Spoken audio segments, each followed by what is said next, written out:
Hi, thank you for being here. Thank you for walking here. I know that for some people that walk was no small thing, and for others that walk was a really big thing.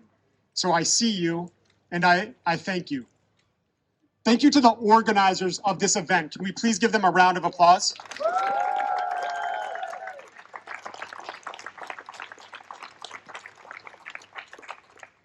Thank you to our incredible performers. Can we give them a round of applause?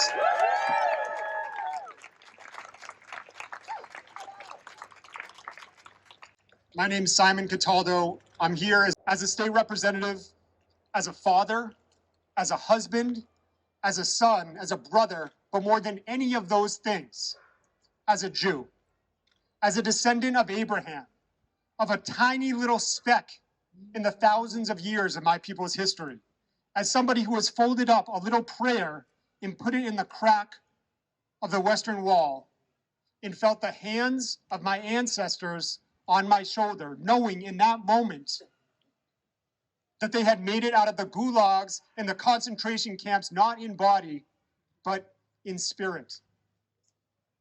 And for the last 8 days and today, like all Jews, I am in immense pain.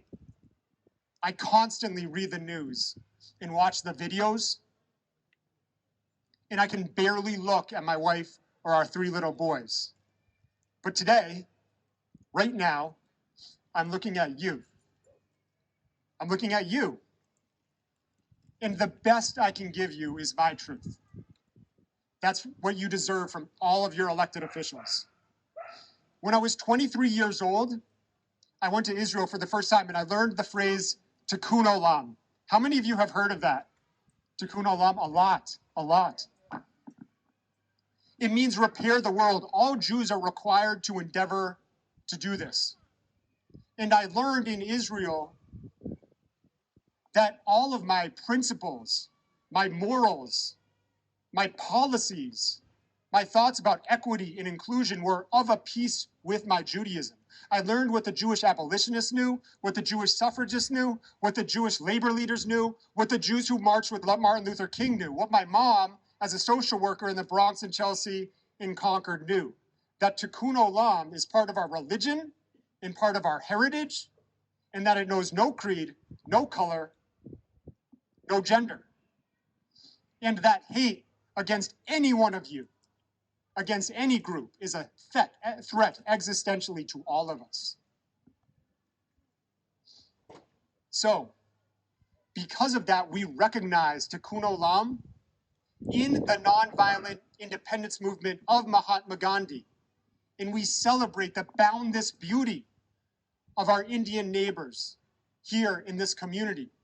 Because of that, we stand with our Black brothers and sisters as they seek to achieve the full promise and liberation of the civil rights movement. Because of that, we welcome and accept and support refugees in our community into our homes, as we have, because we understand that so many times in the past, and perhaps again in the future, we have been them and we could become them. So, right now, as Jews, we need to remember, as part of our allyship, and believe that we too have intrinsic value, that we count. Right now, in America, Jews are 2% of the population, according to the FBI, and the victims of over 50% of hate crimes in the United States. That number is going to surge. Think about that. 2% and over 50% in America right now. So as Jews, as all of us, we must demand that all of our institutions, our government, our schools, our boardrooms explicitly prepare to address anti-Semitism, just like we must all demand that they explicitly prepare to address anti-Asian hate, white supremacy, Islamophobia, anti-immigrant hate. This is why the Massachusetts legislature has recently required that all students at public schools in Massachusetts receive a genocide education. This is why we generously fund with millions of dollars nonprofit security grants so that all of our ethnic and religious minorities every one of you, regardless of your religious persuasion, feels safe. Feels safe going to your house of worship. One of the beauties of this community is that so many of us are minorities.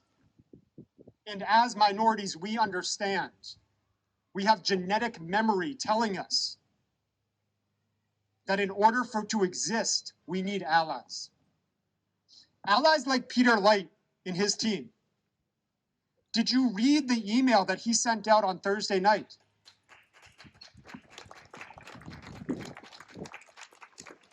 This was the best thing that any academic leader of any institution at any level of education in the country has written in the past week, in my opinion. What made this email so good was something so simple that Peter and his team did. They listened. They sought out Jewish families and students, and they listened. They sought out people who have connections to Palestine right now, and they listened. And by doing that, they avoided subtle dog whistles, and they elicited fundamental truth and moral clarity, the moral clarity that so many of our academic and civic leaders have struggled to find in these past 8 days. If you're a Jewish parent of Jewish children, I'm with you.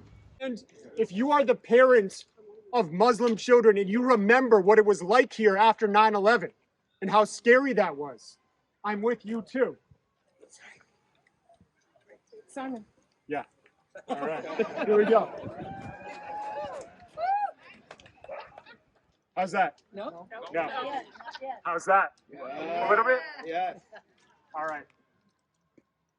For all the allies, I see you here. I appreciate you, and I am with you. I'm with you for so many reasons, but most of all, because I'm a Jew. Thank you so much for being here. I appreciate you, and may our community summon the strength and the grace to lead us through this moment. Thank you.